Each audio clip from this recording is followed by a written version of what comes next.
Baik, Assalamualaikum warahmatullahi wabarakatuh. Perkenalkan, nama saya Nur Syafitri dengan NIM 20021502007. Pada kesempatan kali ini, saya akan membahas tentang analisis sistem informasi. Adapun pokok-pokok bahasan yang pertama, pengertian analisis, yang kedua, jenis-jenis analisis sistem informasi, yang ketiga, fungsi analisis sistem informasi, dan yang keempat, manfaat analisis sistem informasi. Adapun tujuan analisis sistem informasi yaitu tujuan dari sistem informasi adalah menghasilkan informasi. Sistem informasi selalu melibatkan data-data penting di mana data yang diolah menjadi bentuk yang berguna bagi para pemakainya. Data yang diolah saja tidak cukup dapat dikatakan sebagai suatu informasi. Untuk dapat berguna, maka informasi harus didukung oleh 3 pilar sebagai berikut. Tepat kepada orangnya atau relevan, tepat waktu, dan tepat nilainya atau akurat. Keluaran yang tidak didukung oleh tipe pilar ini tidak dapat dikatakan sebagai informasi yang berguna tetapi merupakan sampah. Pendahuluan, analisis sistem adalah penjabaran dari situasi sistem yang utuh ke berbagai bagian komponen dengan tujuan agar dapat mengidentifikasi dan mengevaluasi berbagai masalah atau hambatan yang muncul pada sistem sehingga dapat dilakukan perbaikan dan pengembangan. Sedangkan perencanaan sistem adalah sebuah kegiatan merancang dan mendesain suatu sistem yang baik berisikan langkah-langkah operasi dalam proses sistem pengolahan data. Perusahaan dalam penyediaan jasa berkembang sangat pesat. Salah satunya yaitu penyediaan transportasi darat yang memberikan pelayanan kepada masyarakat dan mengharapkan laba yang memadai agar perusahaan dapat berjalan dengan lancar. Laba adalah pendapatan dari sebuah perusahaan di mana pendapatan itu akan digunakan untuk keperluan perusahaan. Pembahasan yang pertama yaitu pengertian analisis sistem informasi. Analisis sistem atau sistem analisis adalah suatu teknik atau metode pemecahan masalah dengan cara menguraikan sistem ke dalam komponen-komponen pembentuknya untuk mengetahui bagaimana komponen-komponen tersebut bekerja dan saling berinteraksi satu sama lain untuk mencapai tujuan sistem. Sistem analisis biasanya dilakukan dalam membuat sistem desain.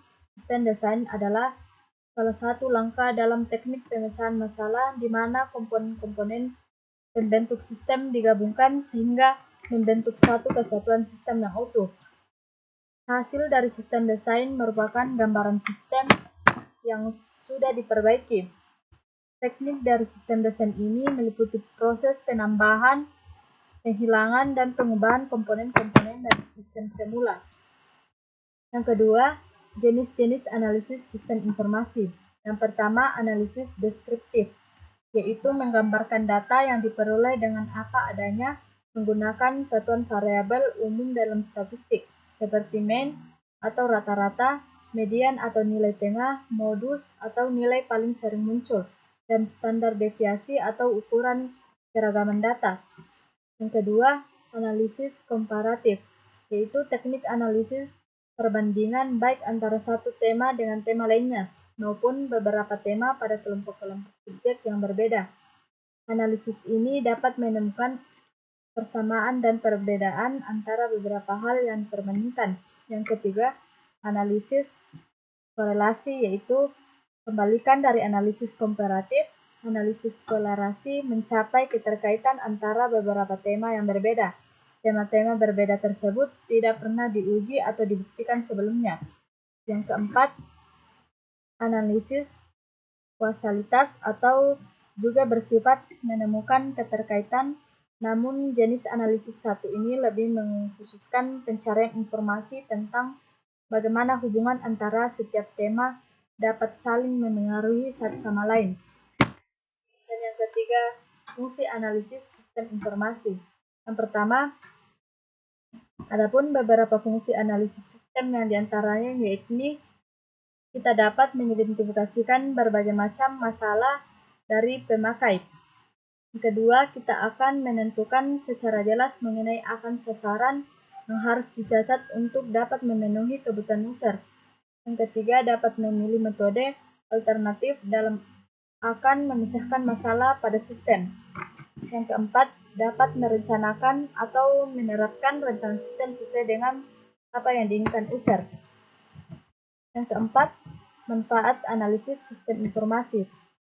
Sistem informasi dibuat dan dibangun dengan baik agar meningkatkan produktivitas, menghilangkan kegiatan yang tidak memiliki manfaat, meningkatkan layanan, mengkoordinasikan setiap bagian dalam perusahaan, serta meningkatkan kualitas kebijakan dalam manajemen. Sedangkan secara umum, manfaat sistem informasi dapat dikategorikan dengan manfaat berwujud dan manfaat tak berwujud.